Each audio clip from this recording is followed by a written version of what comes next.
ಹೆಣ್ಮಕ್ಳು ಈ ಭಾಗದಲ್ಲಿ ಇಟ್ಕೋತಾರೆ, ಕೋಟ್ ಜಗಲಿ ಈ ಭಾಗದಲ್ಲಿ ಫೋನ್ ಇಟ್ಕೋತಾರೆ. ಇಟ್ಕೊಳ್ಳೋ ಅಂತ ತುಂಬಾ ಹೆಣ್ಮಕ್ಳಿಗೆ 90% PCOD PCOS ಬರ್ತಾ ಇದೆ. ಗರ್ಭಕೋಶದ ಕ್ಯಾನ್ಸರ್ ಬರ್ತಾ ಇದೆ, ಬಂಜತನ, ಅಬೋರ್ಷನ್ಸ್ ಬರ್ತಾ ಇದೆ. ಹಾಗಾದ್ರೆ ಇನ್ನೆಲ್ಲಿ ಇಡಬೇಕು ಅಂತ ಕೇಳುವಾಗ ತುಂಬಾ ಜನ ತೀರ್ಮಾನ ಮಾಡಿದ್ರು ಎಲ್ಲಿಟ್ರು ಕಾಯಿಲೆ ಬರುತ್ತೆ, ಅದಕ್ಕೆ ನಾನು ಕೈಲಿ ಇಟ್ಕೊತೀನಿ. ಕೈಲಿ ಇಟ್ಕೊಂಡ್ರೆ ಕಾಯಿಲೆ ಬರಲ್ವಾ ಅಂದ್ರೆ ಕೈಲಿ ಇಟ್ಕೊಂಡ್ರೆ ಕಾಯಿಲೆ ಬರಲ್ಲ.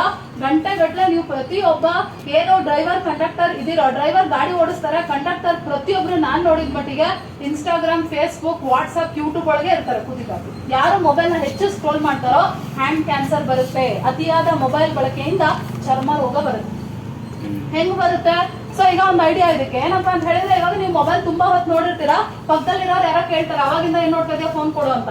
ಕಿತ್ಕೊಂಡ್ಬಿಟ್ಟವರು ಕೈನ ಹಿಂಗ್ ಹಿಡ್ಕೊಳ್ಳಿ ಅಂತ ಹೇಳಿದ್ರೆ ನಿಮ್ ಕೈ ಹಿಂಗಿರಲ್ಲ, ನಡ್ಗಕ್ ಶುರುವಾಗುತ್ತೆ. ಒಂದ್ ಟೀ ಕಪ್ ನಿಮ್ ಕೈಲಿ ಮೊಬೈಲ್ ಜಾಸ್ತಿ ಯೂಸ್ ಮಾಡ್ತಿದ್ದಾಗ ಕೊಟ್ರೆ ಪಟ್ ಅಂತ ಕೆಳಗ್ ಬಿಡಿಸ್ತೀರಾ. ಬಿಕಾಸ್ ಇದು ಟ್ರೆಮಂಡರ್ ಡಿಸಾರ್ಡರ್ ಅಂತ ಹೇಳ್ತಾರೆ. ಇದೊಂದು ಕಾಯಿಲೆ. ಇದು ತುಂಬಾ ಜನ ಗಂಡಸರಿಗೆ ಮತ್ತೆ ಚಿಕ್ಕ ಮಕ್ಳಿಗೆ ಬರ್ತಾರೆ. ಮತ್ತೆ ಈ ಪ್ರೋಗ್ರಾಮ್ ನಾವ್ ಯಾಕೆ ಹುಡ್ಕೊಂಡ್ಬಂದು ಬೆಂಗಳೂರೆಲ್ಲ ಇದೆ, ಮೈಸೂರೆಲ್ಲ ಇದೆ, ಹುಡ್ಕೊಂಡ್ಬಂದು ಯಾಕೆ ನಿಮ್ ಮಾಹಿತಿ ಕೊಡ್ತಾ ಇದೀವಿ ಅಂದ್ರೆ, ನಿಮ್ಮನೇಲಿ ಚಿಕ್ಕ ಮಕ್ಳು ಇದಾರೆ 16 ವರ್ಷಕ್ಕಿಂತ ಚಿಕ್ಕವರು, ಫೋನ್ ಕೊಡ್ತೀರಾ ಕೊಡಲ್ವಾ? ಕೊಡ್ತೀರಾ. ಕೊಟ್ರೆ ಏನಾಗುತ್ತೆ? 70% ಬ್ರೈನ್ ಟ್ಯೂಮರ್ ಬರುತ್ತೆ. ಇದನ್ನ ಟೆಲಿಕಾಂ ಇಲಾಖೆ ವರದಿ ಮಾಡಿದೆ, ಮಕ್ಕಳಿಂದ ಮೊಬೈಲ್ ದೂರ ಬಿಡಿ. ಹಾಗೆ ಈಗ ಆಲ್ರೆಡಿ ನೀವು ಇಡೀ ದೇಶದಲ್ಲಿ 12 ಲಕ್ಷ ಮಕ್ಕಳು ಸತ್ತೋಗಿದ್ದಾರೆ ಬ್ರೈನ್ ಟ್ಯೂಮರ್ ಬಂದು. ಇಲ್ಲಿ ಒಂದ್ ಸಣ್ಣ ಮಗು ಇದೆ ನೋಡಿ, ಹೈದರಾಬಾದ್ ಮಗು, ಬರೀ 3 ವರ್ಷ ಬ್ರೈನ್ ಟ್ಯೂಮರ್ ಬಂದು ಸತ್ತೋದು. ಯಾಕೆ ಸತ್ತೋಯ್ತು? ಈ ಮಗು ಏನು ಮೊಬೈಲ್ ಬಳಸ್ತಿರ್ಲಿಲ್ಲ, ಆದ್ರೆ ಈ ಮಗು ಮನೆ ಮೇಲೆ 2 ಟವರ್ ಹಾಕಿದ್ರು, ಮನೆಯಲ್ಲಿ 4 ಮೊಬೈಲ್ ಇತ್ತು, ಆ ರೇಡಿಯೇಷನ್ ಎಫೆಕ್ಟ್ ಇಂದ ಮಗು ಸತ್ತೋಗಿದೆ.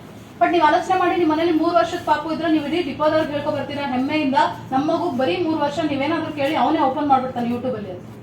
ಬಹಳ ಹೆಮ್ಮೆಯಿಂದ ಗೌರವದಿಂದ ಹೇಳ್ಕೊತೀರಾ, ಆ ಮಗುಗೆ ಎಷ್ಟು ಕಾಯಿಲೆ ಬರುತ್ತೆ ಯೋಚನೆ ಮಾಡಿ. ಒಂದ್ ಕಡೆ ನಿಮ್ ಮಕ್ಳಿಗೆ ಬ್ರೈನ್ ಟ್ಯೂಮರ್ ಬರುತ್ತೆ, ಎರಡನೇದಾಗಿ ನಿಮ್ಮ ಮನೇಲಿ ಚಿಕ್ಕ ಮಕ್ಳು ಇದ್ರೆ, ಹೆಣ್ಮಕ್ಳು ಇದ್ರೆ 3-4ನೇ ಕ್ಲಾಸ್ಗೆ ವಯಸ್ಸಿಗೆ ಬರ್ತಾರೆ. ಅದಕ್ಕೆ ಕಾರಣ ಏನಂದ್ರೆ ನೀವು ಕೊಡೋ ಸ್ಮಾರ್ಟ್ ಮೊಬೈಲ್. ಹೇಗ್ ಕಾರಣ ಆಗುತ್ತೆ?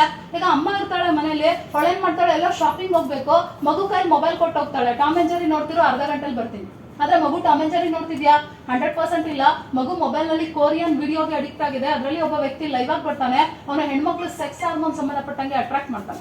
ಅಟ್ರಾಕ್ಟ್ ಮಾಡಿದಾಗ ಹೆಣ್ಮಕ್ಳು ಇದರಿಂದ ಅಟ್ರಾಕ್ಟ್ ಕೊಂಡು ಯಾರಾದ್ರೂ ಒಂದು ಚಾಕ್ಲೇಟ್ ತೋರಿಸ್ಲಿ ಅಥವಾ ಯಾರಾದ್ರೂ ಒಂದು ಹೂ ಕೊಡಿಸ್ಲಿ, ಬಹಳ ಪ್ರೀತಿಯಿಂದ ಅವ್ರನ್ನ ಕೇರ್ ಮಾಡಿದ್ರೆ, ಅವ್ರ ಜೊತೆ ಲವಲ್ ಬಿದ್ದು ಇಂಟರ್ ಕೋರ್ಸ್ ಮಾಡಿ ಇಲ್ಲಿವರೆಗೆ 18,000 ಹೆಣ್ಮಕ್ಳು ಮದುವೆನೇ ಆಗದೆ ಪ್ರೆಗ್ನೆಂಟ್ ಆಗಿದ್ದಾರೆ. ನಿಮ್ಮಲ್ಲಿ ಯಾರಾದ್ರೂ ಬ್ಯಾಚುಲರ್ಸ್ ಇದ್ದು ಹುಡುಗಿ ನೋಡ್ತಾ ಇದೀರಾ ಅಂದ್ರೆ 18,000 ಹೆಣ್ಮಕ್ಳು ಆಲ್ರೆಡಿ ಪ್ರೆಗ್ನೆಂಟ್ ಆಗಿದ್ದಾರೆ. ಜೆನ್ಯೂನ್ ಹುಡುಗಿರು ಸಿಗ್ತಾರೆ ಅಂತ ನಾವು ಹೇಳಕ್ಕಾಗಲ್ಲ. ಯಾಕೆ ಈ ತರ ಆಗ್ತಾ ಇದೆ ಸಮಸ್ಯೆ ಅಂತ ಹೇಳಿದ್ರೆ, ಸ್ಮಾರ್ಟ್ ಮೊಬೈಲ್ ಏನ್ ನೋಡ್ತಿರೋ ಅದು ಅಲ್ಲೇ ಬರುತ್ತೆ. ಇದನ್ನ ನೋಡಿ ನೋಡಿ ಅಟ್ರಾಕ್ಟ್ ಆಗ್ತಾ ಇದಾರೆ. ನೋಡಿ ನಿಮಾನ್ಸ್ ಅಲ್ಲಿ ಸಾಕಷ್ಟು ಜನ ಅಡ್ಮಿಟ್ ಆಗಿದ್ದಾರೆ ಲಾಕ್ ಡೌನ್ ಅಲ್ಲಿ, ಮೊಬೈಲ್ ಅಲ್ಲಿ ಬ್ಲೂ ಫಿಲಂ ನೋಡಿದ್ರೆ ಅಡಿಕ್ಟ್ ಆಗಿದ್ದಾರೆ. ಹಾಗೆ ಮನೇಲಿರೋ ಗಂಡ್ ಮಕ್ಳಿಗೆ ಗೌರ್ಮೆಂಟ್ ಕೆಲಸ ಸಿಕ್ಕಲ್ಲ. ಯಾಕೆ ಸಿಕ್ಕಲ್ಲ? ಯಾರು ರಾತ್ರಿ 10 ಗಂಟೆಗೆ ಹೋಗ್ತಾರೆ ಬೆಡ್ರೂಮ್ ಮಲ್ಕೊಳಕ್ಕೆ, ಬಟ್ ಅವ್ರು ಮಲ್ಕೊಳ್ಳೋದೇ ರಾತ್ರಿ 1 ಗಂಟೆಗೆ. ಯಾರೆಲ್ಲ ರಾತ್ರಿ 10ರಿಂದ 2 ಗಂಟೆ ಮೊಬೈಲ್ ಹೆಚ್ಚಿಗೆ ಉಪಯೋಗಿಸ್ತಾರೋ ಕಿಡ್ನಿ ಡ್ಯಾಮೇಜ್ ಆಗುತ್ತೆ. ಕಿಡ್ನಿನೇ ಹೋದ್ರೆ ಗೌರ್ಮೆಂಟ್ ಕೆಲಸ ಎಲ್ಲಿ ಸಿಗುತ್ತೆ? ಅದೇ ರೀತಿ ತುಂಬಾ ಜನ ನಿಮ್ಮಲ್ಲಿ ಮಕ್ಕಳಿದ್ದಾರೆ, ಆಟ ಆಡಕ್ಕೆ ಅವ್ರು ಕಾಲೇಜಿಂದ ಬಂದ್ರೆ, ಸ್ಕೂಲಿಂದ ಬಂದ್ರೆ ಯಾರು ಕೂಡ ಫೀಲ್ಡ್ ಹೋಗಲ್ಲ, ಮೊಬೈಲ್ ಅಲ್ಲಿ ಆಡ್ತಾರೆ. ಮೊಬೈಲ್ ಅಲ್ಲಿ ಆಡಿದ್ರೆ ಫಿಸಿಕಲ್ ಆಕ್ಟಿವಿಟಿ ಇಲ್ಲ. ನೀವು ಎತ್ತರವಾಗಿ ದಪ್ಪವಾಗಿದ್ದೀರಾ, ನಿಮ್ ಮಕ್ಕಳು ಕುಳ್ಕುಳುಕಿದಾರೆ, ಅಡ್ಡಾಟ ಬೆಳೀತಾ ಇದಾರೆ. ಕಾರಣ ನೀವು ಕೊಡ್ತಾರ ಸ್ಮಾರ್ಟ್ ಮೊಬೈಲ್. ಹಾಗಾದ್ರೆ ಹೆಂಗ್ ಕಂಡಿದೀವಿ ನಿಮ್ ಮಕ್ಕಳನ್ನ? ಈಗ ಇಲ್ಲಿ ಎಷ್ಟು ಜನಕ್ಕೆ ಮದುವೆ ಆಗಿಲ್ಲ? ಯಾರಿಗಾಗಿಲ್ಲ ಕೈ ಎತ್ತಿ. ಸರ್ ಬ್ಯಾಚುಲರ್ಸ್ ಇದಾರೆ. ಈಗ ಮೊಬೈಲ್ ಫೋನ್ ಅಲ್ಲಿ 10 ಗಂಟೆ ಮೇಲೆ ಇವ್ರು ಏನಾದ್ರು ಮೊಬೈಲ್ ಅಲ್ಲಿ ಬ್ಲೂ ಫಿಲಂ ನೋಡಿದಾರ ಇಲ್ವೋ ಅಂತ ಹೆಂಗ್ ಕಂಡುಹಿಡಿಯೋದು ಅನ್ನೋದ್ರ ಬಗ್ಗೆ ಇವಾಗ ಏನಾಗುತ್ತೆ, ತುಂಬಾ ಜನ ಇದ್ದಾರೆ ನಮ್ಮಲ್ಲಿ, ಲೇಟ್ ನೈಟ್ ಆಯ್ತು, 10 o'clock ಆಯ್ತು ಅಂತ ಹೇಳಿದ್ರೆ ಈ ರೀತಿ ವೆಬ್ಸೈಟ್ ಗಳಲ್ಲಿ ಅವ್ರು ಇರ್ತಾರೆ. ಬಟ್ ಇವಾಗ ನಿಮ್ ಮನೇಲಿರೋ ಮಕ್ಕಳು, ಸ್ಕೂಲ್ಗೆ ಹೋಗೋ, ಕಾಲೇಜ್ಗೆ ಹೋಗೋ ಹೆಣ್ಮಕ್ಳು, ಇವನ್ ಗಂಡ್ ಮಕ್ಳು ಕೂಡ ಈಗ ನೋಡ್ತಾ ಇದಾರೆ. ಬಟ್ ಅವ್ರು ನೋಡ್ತಾ ಇದಾರೆ ಇಲ್ವಾ ಅಂತ ಹೆಂಗ್ ತಿಳ್ಕೊಬೇಕು ಪೇರೆಂಟ್ಸ್ ಅಂತ ಹೇಳಿದ್ರೆ ಒಬ್ರಿಗೂ ಐಡಿಯಾ ಇಲ್ಲ ಅದ್ರ ಬಗ್ಗೆ. ಹೆಂಗ್ ತಿಳ್ಕೊಳ್ಳೋದು? ನಮ್ಮ ಮಕ್ಳು ಎಲ್ರು ಅನ್ಕೋತಾರೆ ನಮ್ಮ ಮಕ್ಳು ಒಳ್ಳೆಯವರು, ಬಟ್ ಒಳ್ಳೆಯವ್ರೆ, ಬಟ್ ಅವ್ರ ಫ್ರೆಂಡ್ ಸರ್ಕಲ್ ಒಳ್ಳೇದಿರ್ಬೇಕು ಅಂತ ಇಲ್ವಲ್ಲ. ಸೊ ಹಾಗಾಗಿ ಅದನ್ನ ಹೆಂಗ್ ಚೆಕ್ ಮಾಡೋದು ಅನ್ನೋದ್ರ ಬಗ್ಗೆ ಕೂಡ ಸೆಟ್ಟಿಂಗ್ಸ್ ನಾನು ಮೇಡಮ್ ಕೈಲೇ ಕೊಡ್ತೀನಿ. ಅವ್ರು ನೋಟಿಸ್ ಬೋರ್ಡ್ ಹಾಕ್ತಾರೆ. ದಯಮಾಡಿ ತಾವು ತಮ್ಮ ಮೊಬೈಲ್ ಗಳಲ್ಲಿ ಅದನ್ನ ಚೆಕ್ ಮಾಡಿ, ಅಂಡ್ ನಿಮ್ ಮನೇಲಿ ಮಕ್ಕಳು ಯೂಸ್ ಮಾಡೋಂತ ಮೊಬೈಲ್ ನ ಚೆಕ್ ಮಾಡಿ. ಒಂದ್ ವೇಳೆ ಅದ್ರಲ್ಲಿ ಏನಾದ್ರು ರೆಡ್ ಮಾರ್ಕ್ ಏನಾದ್ರು ಬಂತು ಅಂತ ಹೇಳಿದ್ರೆ ಕೊನೆಯಲ್ಲಿ ನನ್ನ ಫೋನ್ ನಂಬರ್ ಕೂಡ ಕೊಡ್ತೀನಿ, ಶೇರ್ ಮಾಡಿರ್ತೀನಿ. ನನ್ನ ನಂಬರ್ಗೆ ತಕ್ಷಣ ಅವಾಗ ನೀವು ಕಾಲ್ ಮಾಡಿ ಅದನ್ನ ಹೆಂಗೆ ರೀಸೆಟ್ ಮಾಡೋದು ಅಂತ ಹೇಳ್ಕೊಡ್ತೀನಿ. ಆ ನಂತರ ನೀವು ಮತ್ತೆ ಆ ರೀಸೆಟ್ ಮಾಡಿ ಮೊಬೈಲ್ ನ ಅಲ್ಲೇ ಬಿಡಿ. ಮತ್ತೆ ಏನಾದ್ರು ನಿಮ್ ಮಕ್ಕಳು ಅಡಿಕ್ಟ್ ಆಗಿದ್ರೆ ಮತ್ತೆ ಅದು ರೆಡ್ ಆಗುತ್ತೆ. ಸಪೋಸ್ ಅವರು ಯಾವಾಗ್ಲೂ ಒಂದೊಂದು ಟೈಮ್ ನೋಡ್ತಾ ಇದಾರೆ ಅಂತ ಹೇಳಿದ್ರೆ ನೀವು ಹೇಗೆ ಅದನ್ನ ರೈಟ್ ಮಾಡಿಟ್ಟಿರ್ತೀರೋ ಹಾಗೆ ಇರುತ್ತೆ. ಸೊ ಇದರಿಂದ ನೀವು ನಿಮ್ಮ ಮನೇಲಿರೋ ಮಕ್ಕಳು ಒಳ್ಳೇದ್ ನೋಡ್ತಾ ಇದಾರ, ಕೆಟ್ಟದ್ ನೋಡ್ತಾ ಇದಾರ ಅಂತ ಆರಾಮ್ಸೆ ತಿಳ್ಕೊಬಹುದು.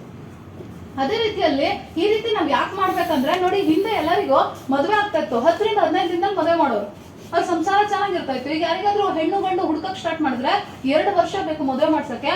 ಮದುವೆ ಆದ್ಮೇಲೆ 4 ತಿಂಗಳಿಗೆ ಹುಡುಗಿನೇ ಡಿವೋರ್ಸ್ ಕೊಡ್ತಾಳೆ ಹುಡುಗಂಗೆ. ಯಾಕಂತ ಹೇಳಿದ್ರೆ ಗಂಡಸೇ ಅಲ್ಲ, 5 ಲಕ್ಷ ವರದಕ್ಷಿಣೆ ತಗೊಂಡಿದ್ರೆ 10 ಲಕ್ಷಕ್ಕೆ ವಾಪಸ್ ಕೇಸ್ ಹಾಕ್ತಾರೆ. ಬಿಕಾಸ್ ಇವತ್ತು ಹೆಣ್ಮಕ್ಳು ಕೂಡ ಫೋನ್ ವಿಡಿಯೋಗೆ ಅಡಿಕ್ಟ್ ಆಗ್ಬಿಟ್ಟಿದ್ದಾರೆ. ಸೊ ಇವಾಗ ಫೋನ್ ವಿಡಿಯೋ ಹೆಂಗ್ ಬರುತ್ತಾ ಸೆಕ್ಸ್ ಹಿಂಗೆ ಇರುತ್ತೆ ಲೈಫ್ ಅಂತ ತಿಳ್ಕೊಂಡಿದ್ದಾರೆ. ಯಾವಾಗ ಲೈಫ್ ಲೆವೆಲ್ಗೆ ಸ್ಯಾಟಿಸ್ಫ್ಯಾಕ್ಷನ್ ಸಿಗಲ್ಲ, ಡಿವೋರ್ಸ್ಗಳು ಜಾಸ್ತಿ ಆಗುತ್ತೆ. ಅದಕ್ಕಾಗಿ ನೀವು ಪ್ರತಿಯೊಂದು ಮೊಬೈಲ್ನ ಚೆಕ್ ಮಾಡಲೇಬೇಕಾಗುತ್ತೆ. ಅದೇ ರೀತಿ ನಿಮ್ಮಲ್ಲಿ ಯಾರಾದ್ರೂ ಪ್ರತಿ ದಿವಸ 6 ನಿಮಿಷಕ್ಕಿಂತ ಹೆಚ್ಚಿಗೆ ಮೊಬೈಲ್ನ ಉಪಯೋಗ ಮಾಡ್ತಾ ಇದ್ರೆ ಯಾವಾಗ ಬೇಕಾದ್ರೂ ಬ್ರೈನ್ ಟ್ಯೂಮರ್ ಬರ್ಬೋದು. ಇದ್ರ ಹೆಸರಿದೆ ಗ್ಲಿಯೋಮು.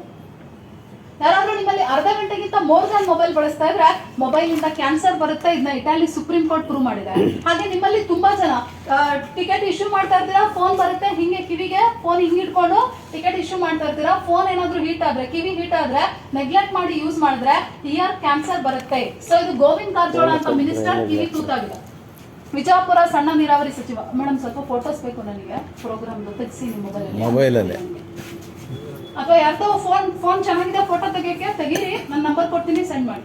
ನನಗೆ ಇಲ್ಲಿ ಪ್ರೋಗ್ರಾಮ್ ಮಾಡಿದ್ದೀನಿ ಅಂತ ಫೀಡ್ಬ್ಯಾಕ್ ಬೇಕು. ಅದಕ್ಕಾಗಿ ಅದೇ ರೀತಿ ತುಂಬಾ ಜನ ಇದ್ದಾರೆ ನಿಮ್ಮಲ್ಲಿ ಕಂಪ್ಯೂಟರ್ ಮುಂದೆ ಕೂತ್ ವರ್ಕ್ ಮಾಡೋರು ಇದ್ದಾರೆ. ಅವರು 5 ಲಕ್ಷ ಜನಕ್ಕೆ ಮೊದಲು ಕ್ಯಾನ್ಸರ್ ಬಂದಿದೆ ನೋಡಿ. ಇವ್ರಿಗೆ ಫೈನಲ್ ಸ್ಟೇಜ್ ಅಲ್ಲಿ 6 ಕಡೆ ತಲೆ ತೂತಾಗುತ್ತೆ. ಕಾರಣ ಏನು ಅಂತ ಹೇಳಿದ್ರೆ ಇವ್ರು ಸಿಸ್ಟಮ್ ಮುಂದೆ ವರ್ಕ್ ಮಾಡ್ತಾ ಇದ್ರು. ಬರೀ ಸಿಸ್ಟಮ್ ವರ್ಕ್ ಮಾಡ್ತಾ ಇರ್ಲಿಲ್ಲ, ಇವರು ವಾಟ್ಸ್ಆಪ್, ಫೇಸ್ಬುಕ್, ಇನ್ಸ್ಟಾಗ್ರಾಮ್ ಎಲ್ಲ ನೋಡ್ತಾರೆ. ಹಾಗಾದ್ರೆ ಎಲ್ಲ ಕೈಲಿ ದಿಢೀರ್ ಅಂತ ಬರುತ್ತಾ ಅಂದ್ರೆ 100% ದಿಢೀರ್ ಅಂತ ಬರೋದಿಲ್ಲ. ನೀವೆಲ್ಲ 1 ವರ್ಷ 2 ವರ್ಷ ಮೊಬೈಲ್ ಯೂಸ್ ಮಾಡಿದ್ಮೇಲೆ ಬರುತ್ತೆ. ಬರೋಕ್ಕಿಂತ ಮುಂಚೆ ನಿಮ್ಮಲ್ಲಿ ಕೆಲವು ಲಕ್ಷಣಗಳು ಬರುತ್ತೆ. ಮೊಬೈಲ್ ಬಿಸಿ ಆಗೋದು, ಕಿವಿ ಬಿಸಿ ಆಗೋದು, ಕಿವಿ ನೋವು ಬರೋದು, ಕಿವಿ ಗುಯ್ ಅಂತ ಸೌಂಡ್ ಆಗೋದು, ತಲೆನೋವು ಬರೋದು, ತಲೆ ಕೂದಲು ಉದುರೋದು, ಓದಕ್ಕಾಗಲ್ಲ, ಬರೆಯಕ್ಕಾಗಲ್ಲ, ಕಣ್ ಮಂಜ್ ಆಗೋದು, ಮೆಮೊರಿ ಲಾಸ್ ಆಗೋದು, ಊಟ ಇಂಡೈಜೆಷನ್ ಆಗೋದು, ಸ್ಪೈನಲ್ ಕಾರ್ಡ್ ಪೇನ್ ಆಗೋದು, ಫೋನ್ ಬರ್ದೇ ಇದ್ರೆ ಒಂದೊಂದು ಫೀಲ್ ಆಗೋದು, ಹೆಣ್ಮಕ್ಳಲ್ಲಿ ಥೈರಾಯ್ಡ್ ಕಾಣಿಸ್ಕೊಳ್ಳೋದು, ಹಾರ್ಮೋನ್ ಫ್ಲಕ್ಚುಯೇಟ್ ಆಗೋದು, ತಲೆ ಕೂದಲು ಸಿಕ್ಕಾಪಟ್ಟೆ ಉದ್ರೋದು, ಮೈಗ್ರೇನ್ ತಲೆನೋವು ಬರೋದು, ಇದೆಲ್ಲವೂ ಕೂಡ ಸಿಂಪ್ಟಮ್ ಇದ್ರೆ ಏನ್ ಮಾಡ್ಬೇಕು? ರೂಲ್ಸ್ ನ ಫಾಲೋ ಮಾಡ್ಬೇಕು.